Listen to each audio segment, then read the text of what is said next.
प्रातः स्मरणीय पूज्यपाद गोस्वामी जी महाराज श्री रामचरितमानस के पहली चौपाई में अपने गुरु जी की वंदना करते हुए कहा है कि वंदं गुरु पद पदम परागा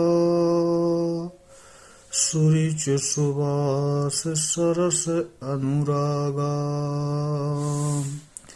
मैं सर्वप्रथम अपने गुरु महाराज के बंदों गुरु पद चरणों के रज की वंदना करता हूँ, जो सुरुचि सुवास सरस अनुरागा, सुरुचि और स्वाद से युक्त सुगंधित वह ऐसा अनुराग रूपी वह रज। फिर आगे कहा कि अमी मूर में चूरन चारू और समन सकल भौरुज परिवारू। यह अमृत में जड़ी है, अमीय मूरी में यह चूर्ण है, और समन सकल भौरुज परिवारू। इस भवरोगों को परिवार को समन करने के लिए यह जड़ी ऐसी है कि इस जड़ी का प्रयोग करने से इस भवरोग से मुक्ति मिल जाती है। समन सकल भौरुज परिवारू। फिर जगत गुरु भगवान शंकर जी को कहा कि श्रुकति संभूतन विमल विभूति मंजुल मंगल मोद प्रसूति। यही रज भगवान शंकर जी के शरीर में सुशोभित है। श्रुकति संभूतन विमल विभूति मंजुल मंगल मोद प्रसूति। यह मंगल की खान है और आनंद को देने वाली है, आनंद की जननी है। मंजुल मंगल मोद प्रसूति। जन मन मंजु मुकुर मल हरनी किए तिलक गुण गण बस करनी।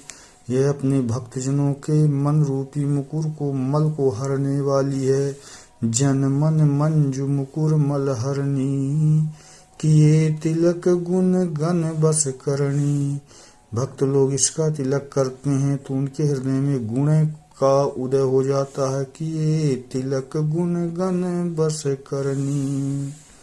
फिर कहा कि श्री गुरु पद नख मणिगण ज्योति सुमिरत दिव्य दृष्टि ही होती। श्री गुरु जी के चरणों के पद के नखों की जो ज्योति है उसका स्मरण करने से सुमिरत दिव्य दृष्टि ही होती और दिव्य दृष्टि प्राप्त हो जाती है। फिर दलन मोह तम सो सप्रकाशु बड़े भाग उरे आवे जासु।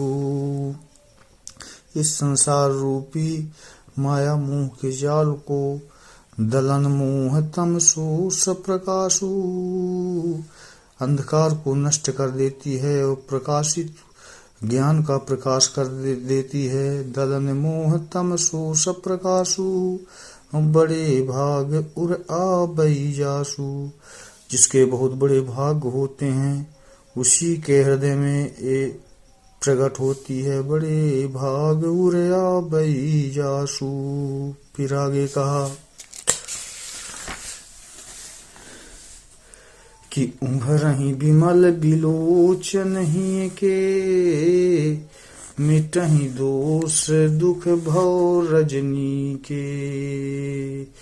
उसके हृदय के में अंधकार रूपी सब पाप नष्ट हो जाते हैं और ज्ञान का प्रकाश हो जाता है। उंगरहि विमल बिलोचन ही के मिटहि दोष दुख भव रजनी के। और उसकी जगह पर क्या उत्पन्न हो जाता है कि सूझहि रामचरित मन मानिक गुपुत प्रगट जहाँ जोज ही खानिक।